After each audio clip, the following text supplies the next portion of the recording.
The agricultural credit target will be increased to 20 lakh crores with focus on animal husbandry, dairy and fisheries.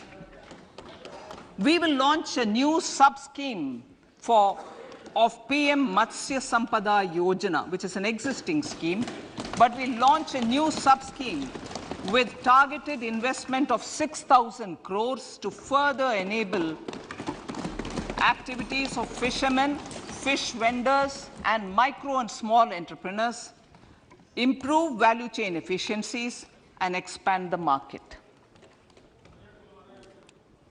For farmers, especially small and marginal farmers and other marginalized sections, the government is promoting cooperative-based economic development model.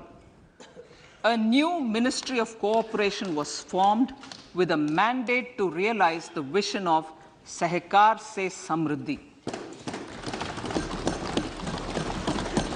To realize this vision, the government has already initiated computerization of 63,000 primary agricultural credit societies with an investment of 2,516 crores.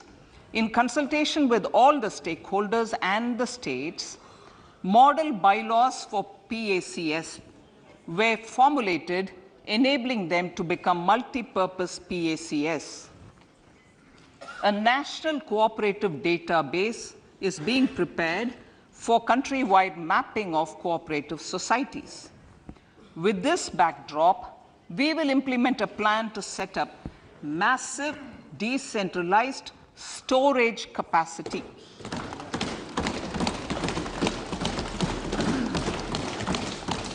This will help farmers store their produce and realize remunerative prices through sale at appropriate times. The government will also facilitate setting up of a large number of multi-purpose cooperative societies, primary fisheries societies, and dairy cooperative societies in uncovered panchayat and villages in the next 5 years.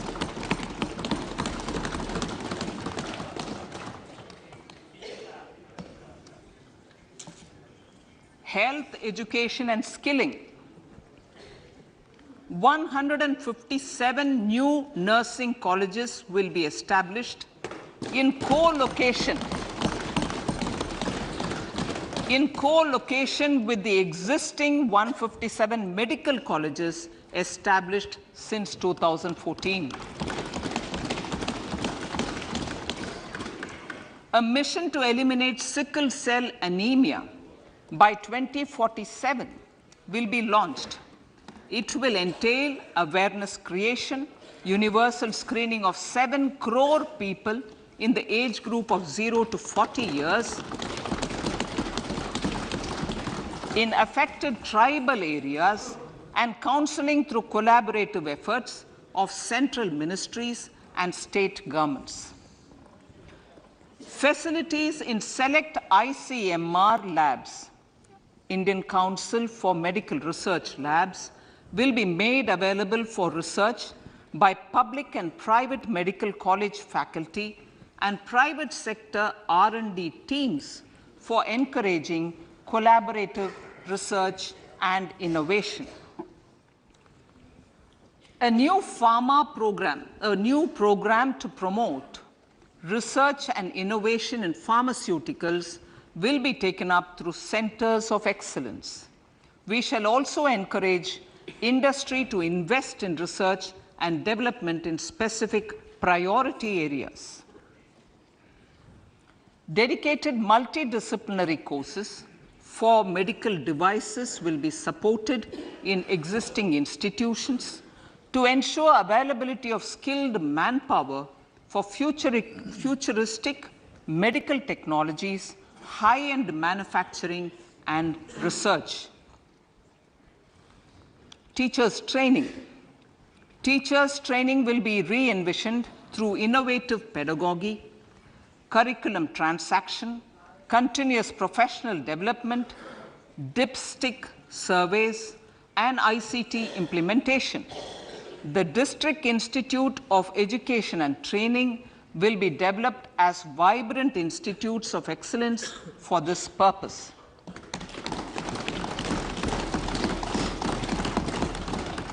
National Digital Library for Children and Adolescents. A National Digital Library for Children and Adolescents will be set up for facilitating availability of quality books across geographies, languages, genres, and levels, and device-agnostic accessibility. States will be encouraged to set up physical libraries for them at panchayat and ward levels and provide infrastructure for accessing the National Digital Library resources. Additionally, to build a culture of reading and to make up for pandemic time learning loss, the National Book Trust, the Children's Book Trust, and other sources will be encouraged to provide and replenish non-curricular titles in regional languages and in English to these physical libraries. Collaboration with NGOs that work in literacy will also be a part of this initiative to inculcate financial literacy. Financial sector regulators and organizations will be encouraged to provide age-appropriate reading material to these libraries. I move to priority 2, reaching the last mile. Prime Minister Vajpayee's government had formed the Ministry of Tribal Affairs and the Department of Development of Northeast Region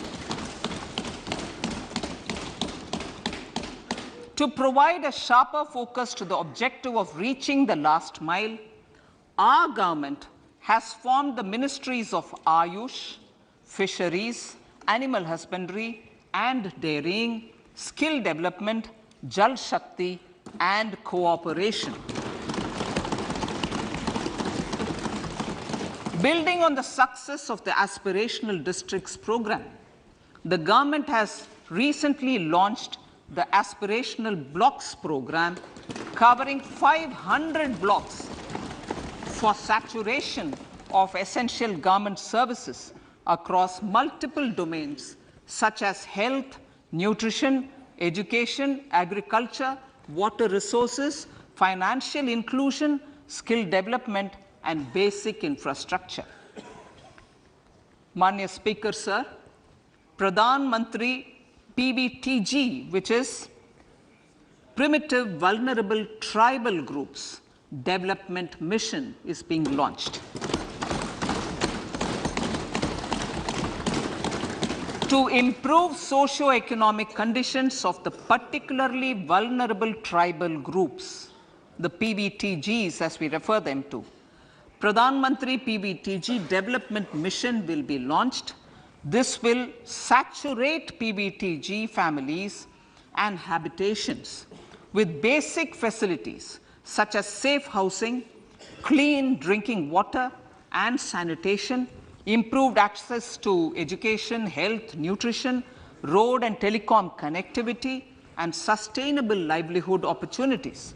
An amount of 15,000 crores will be made available to implement the mission in the next 3 years under the Development Action Plan for the Scheduled Tribes. Ekalavya Model Residential Schools. In the next 3 years, Center will recruit 38,800 teachers and support staff for the 740 Ekalavya Model Residential Schools, which is serving 3.5 lakh tribal students.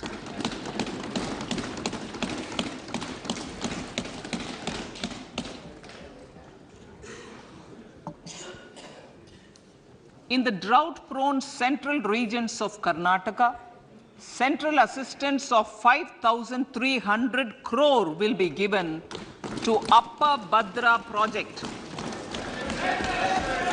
to provide sustainable micro irrigation and filling up of surface tanks for drinking water. PM Awas Yojana. The outlay for PM Awas Yojana is being enhanced by 66% to over 79,000 crores. Bharat Shared Repository of Inscriptions will be set up in a digital epigraphy museum with digitization of 1 lakh ancient inscriptions in the first stage. Support for poor prisoners. For poor persons who are in prisons and unable to afford the penalty or the bail amount, required financial support will be provided. Priority number 3, infrastructure and investment. Investments in infrastructure and productive capacity have a large multiplier impact on growth and employment. After the subdued period of the pandemic, private investments are growing again. The budget takes the lead once again to ramp up the virtuous cycle of investment and job creation. Honorable Speaker, sir, the capital investment outlay is being increased steeply for the 3rd year in a row by 33% to 10 lakh crores, which would be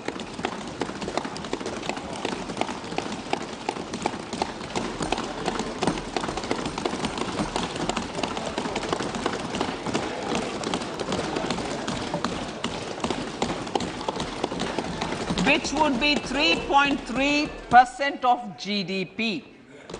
This will almost be 3 times the outlay made in 2019-20.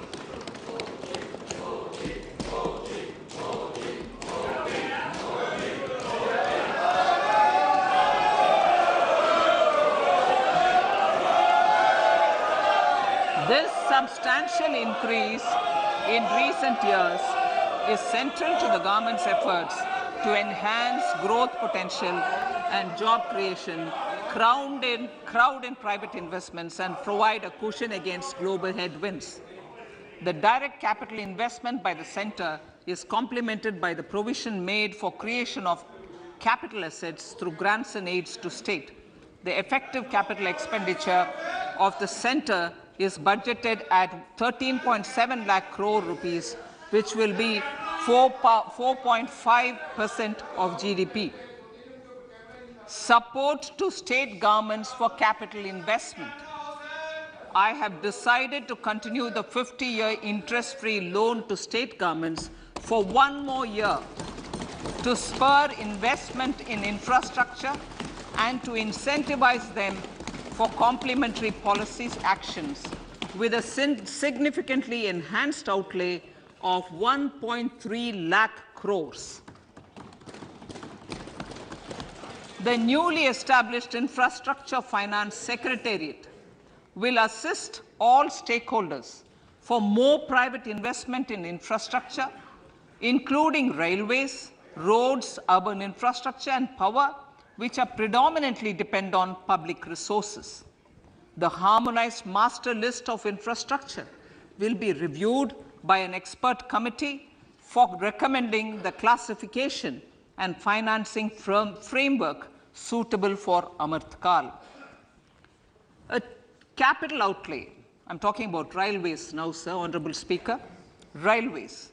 A capital outlay of 2.40 lakh crores has been provided for the railways. This is the highest ever outlay this highest ever outlay is about 9 times the outlay made in 2013-14. 100 critical transport infrastructure projects for last and first mile connectivity for ports, coal, steel, fertilizer, and food grain sectors have been identified. They will be taken up on priority with investment of 75,000 crores, including 15,000 crore from private sources. 50 additional airports, heliports, water aerodromes, and advanced landing grounds will be revived for improving regional air connectivity.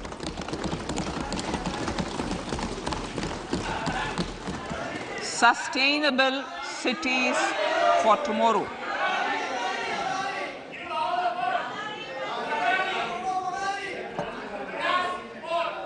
States and cities will be encouraged to undertake urban planning reforms and actions to transform our cities into sustainable cities of tomorrow. This means efficient use of land resources, adequate resources for urban infrastructure, transit-oriented development, enhanced availability and affordability of urban land, and opportunities for all. Through property tax governance reforms and ring-fencing user charges on urban infrastructure, cities will be incentivized to improve their creditworthiness for municipal bonds. Like the RIDF, an Urban Infrastructure Development Fund will be established through use of priority sector lending shortfall. This will be managed by the National Housing Bank and will be used by public agencies to create urban infrastructure in Tier 2 and Tier 3 cities.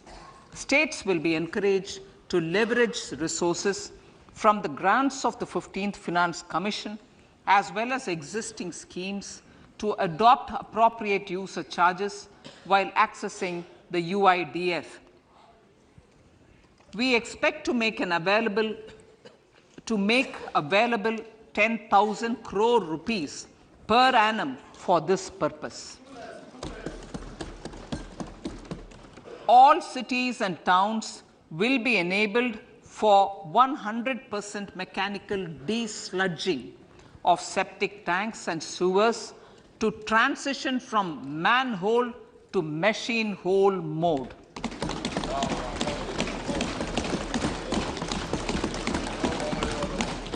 Enhanced focus will be provided for scientific management of dry and wet waste. Honorable Speaker, sir, our Prime Minister had said, good governance is the key to a nation's progress. Our government is committed to providing a transparent and accountable administration which works for the betterment and welfare of common citizens. Mission Karma Yogi.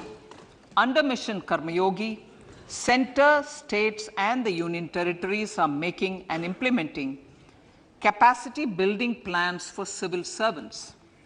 The government has also launched an integrated online training platform, I Got Karma Yogi, to provide continuous learning opportunities for lakhs of government employees to upgrade their skills and facilitate people-centric approach. Sir, for enhancing ease of doing business, more than 39,000 compliances have been reduced and more than 3,400 legal provisions have been decriminalized. For furthering the trust-based governance, we have introduced the Jan Vishwas Bill to amend 42 central acts. This budget proposes a series of measures to unleash the potential of our economy. Centers of Excellence for Artificial Intelligence. For realizing the vision of Make AI in India and Make AI Work for India, 3 centers of excellence for artificial intelligence will be set up in top educational institutions. Leading industry players will partner in conducting interdisciplinary research, develop cutting-edge applications, and scalable problem solutions in the areas of agriculture, health, and sustainable cities. This will galvanize an effective AI ecosystem and nurture quality human resources in the field. National Data Governance Policy to unleash innovation and research by startups and academia. A national data governance policy will be brought out. This will enable access to anonymized data. The KYC process will be simplified, adopting a risk-based instead of one-size-fits-all approach. The financial sector regulators will also be encouraged to have a KYC system fully amenable to meet the needs of digital India. One-stop solution for identity and address updating. A one-stop solution for reconciliation and updating of identity and address of individuals maintained by various government agencies, regulators, and regulated entities will be established using DigiLocker service and Aadhaar as foundational identity. Speaker, sir, common business identifier. For the business establishments required to have a permanent account number, the PAN will be used as the common identifier for all digital systems of specified government agencies.